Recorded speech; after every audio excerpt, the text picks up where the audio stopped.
I run a small business, and my hours are unconventional, to say the least.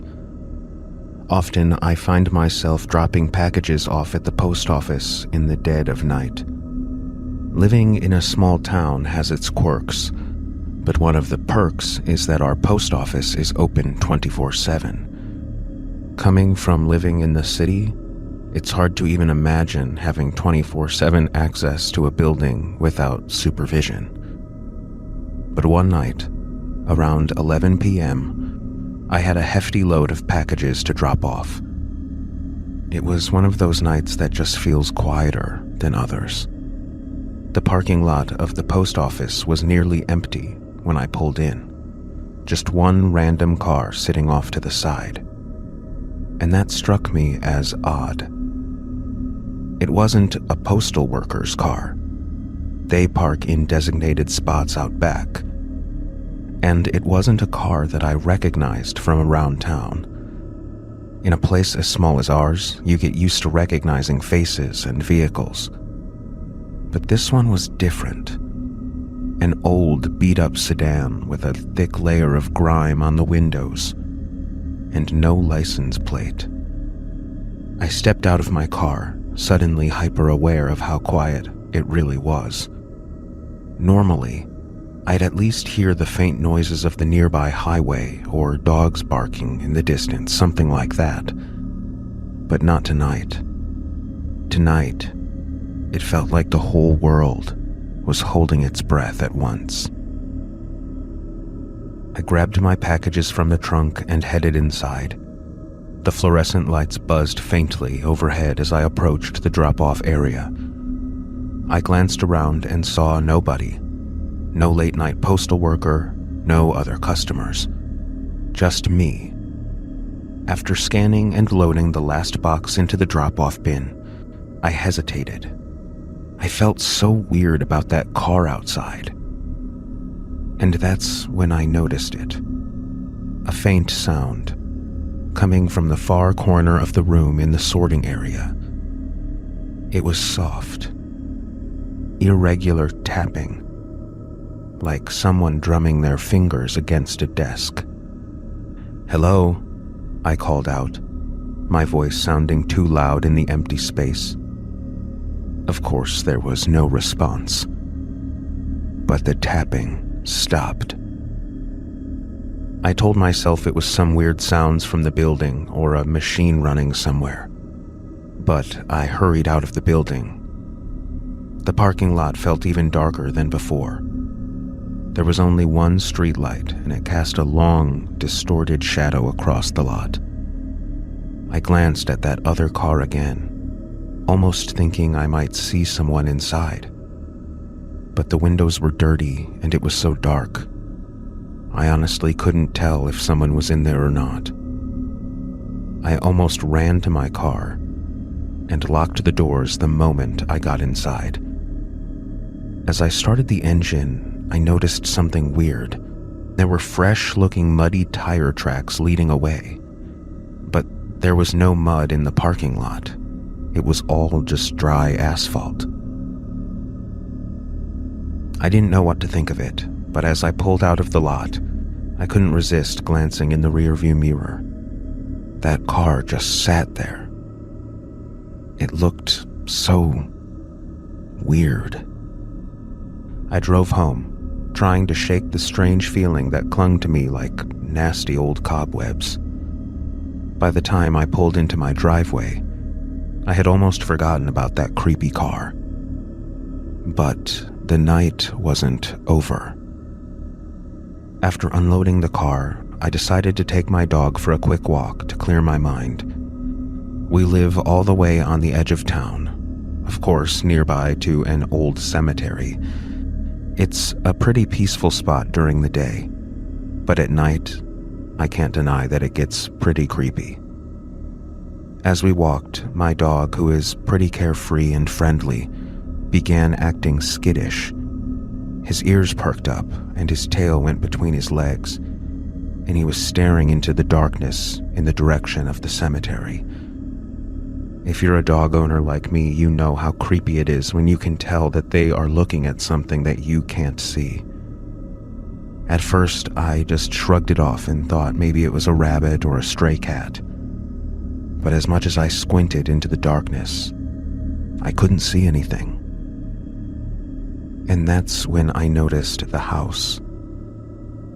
There's this small, abandoned-looking shack of a house just past the cemetery. I'd passed it countless times without giving it any second thought. But tonight, for the first time ever, I saw the front door standing wide open. There were no cars in the gravel driveway, no light coming from the inside, no sign of activity at all. The house looked dark and lifeless like it always had, except for that open doorway. I froze. My heart was pounding in my chest. Where we lived was remote enough that it wasn't weird to go an entire evening without passing by anybody else. Part of me thought maybe someone was inside, and then I wondered if it could be someone in need of help. I know it was stupid, but I approached the little house.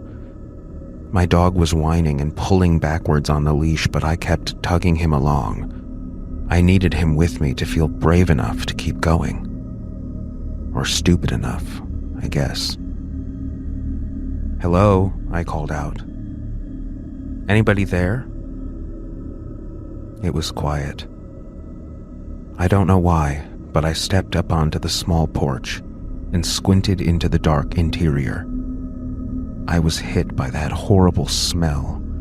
It was musty, almost metallic, and it made my stomach turn.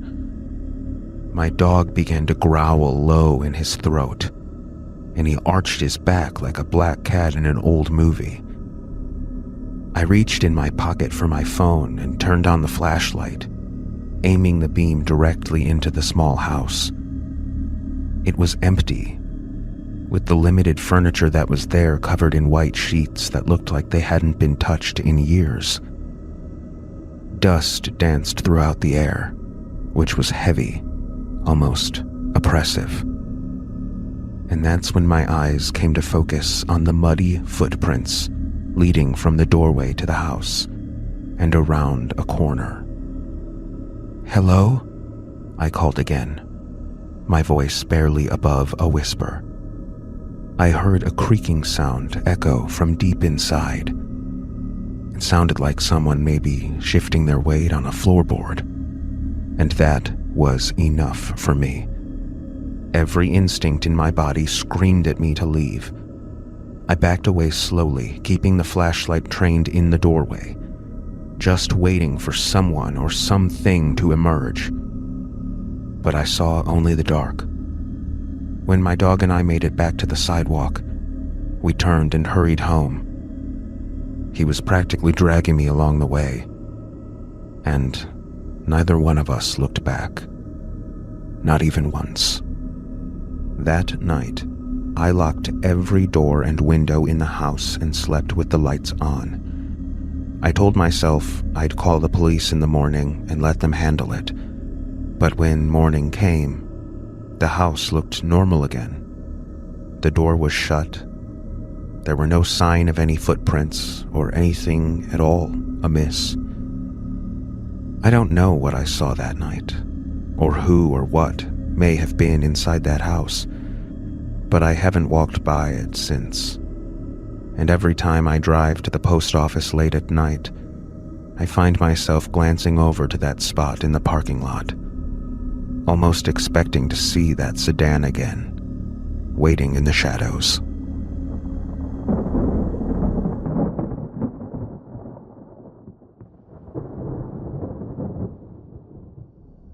I don't know who to turn to for help anymore. I've told a few friends about what's been happening, but nobody's taken me seriously so far. Honestly, I probably wouldn't believe it either if I wasn't the one experiencing it.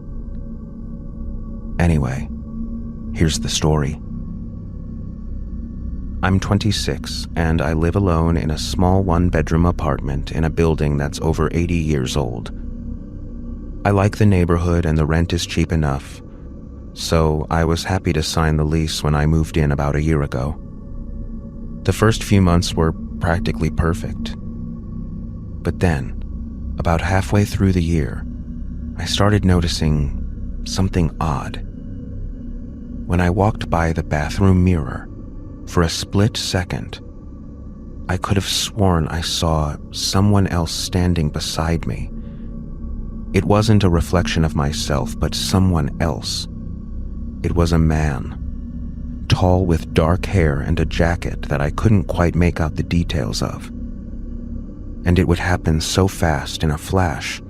When I would look back to get another look, of course the bathroom would be empty, and I would see only my reflection in the mirror. But it continued happening, more and more often. There was one night when I was brushing my teeth in the bathroom. I leaned in close to the mirror, and when I pulled away to rinse my mouth, he was there again, behind me, and this time he was clearer. He was right there, way too close for comfort, with his hand resting on the edge of the sink. He was staring at me through the mirror, but without any expression on his face, like he didn't care at all if I saw him or not. I whipped around, and of course there was no one there. I started shaking and pushed the tears back that were welling in my eyes. I knew I was tired, but there was no way that was just a trick of the light. I started trying to avoid the bathroom at home as much as I could, but I couldn't help it. I'd glance into the mirror as I passed by, and the man was always standing there, just behind me. I just tried to ignore how unsettling it made me feel, and continue about my days. One night I was getting ready for bed, around 11 p.m. I had brushed my teeth, washed my face, the usual routine. And when I finished, I glanced into the bathroom mirror. And this time, his reflection wasn't blurry at all. He was standing directly behind me, his face completely clear, with wide open eyes locked onto mine. His mouth was open like he was about to speak, but no sound came out. The room was suddenly freezing, and it felt like I couldn't move. The reflection in the mirror didn't blink, didn't move. He just stood there, watching me. And the worst part, I could feel him, behind me. He was no longer just a reflection, but something tangible, in the room with me, but still somehow just beyond my reach. Of course, I turned away, and there was no one there. I stayed up that night watching TV, my eyes constantly drifting toward the bathroom door, wondering if he'd finally step out of the shadows and into the hallway. And the next morning, I think the exhaustion finally hit me, and I decided I'd had enough. I called my friend Megan, who's always been a skeptic and one of the most logical ones of our group, and I figured if anyone could talk sense into me, it would be her. So I told her everything about the mirror and the man and how he'd been showing up right behind me for months now. I was somewhat disappointed when she didn't say I was crazy. She didn't really dismiss it either. She told me that I should try taking a photo next time I saw him there. And when I looked at it, surely I'd see only myself standing there. It felt a bit silly, but I agreed. And that night, when I was done with work, I set up my phone in the bathroom and snapped a picture of the mirror. I looked at the photo and immediately felt a wave of nausea wash over me. The man was there, but I was not. It was only him, just the man, standing right where I had been. And now, he was smiling, with wide, gleaming eyes. It wasn't just a smile. It was what my mother would call a shit-eating grin, stretched way too far across his face, almost looking painful. I wanted to delete the photo, but I knew I couldn't. I texted it to Megan and asked her what I should do next. But for some reason, she didn't respond. That night, I woke up around 2 a.m. with a really bad feeling. I glanced over at the bathroom door, which was slightly ajar, even though I knew I had left it closed. And then, for the first time, I saw the reflection of the man standing beside me in the mirror above my bedroom dresser. Without another look, I bolted from my bed and outside of the apartment, and I drove all the way to Megan's place, where I've stayed ever since. I know that man is no longer just a reflection. He's inside my house. He's inside my head.